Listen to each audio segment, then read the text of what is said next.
So, da haben wir einen der bekanntesten Bunker von Zürich.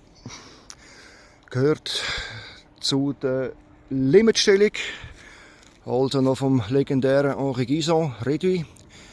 Da oben ist der Uetzgi, da sieht man den Turm. Wir können auch mal einen Blick hineinwerfen. So sieht das da innen aus. Wir sind hier ganz steil oben, aber es ist sehr gefährlich. So. Da ist der Bunker, da vorne hat man zugemauert.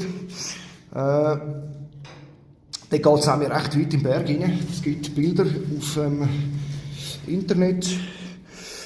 Ist ziemlich vermodert. Also die hier rein wollen, auf eigene Gefahr. Aber auch ein cooles Ding.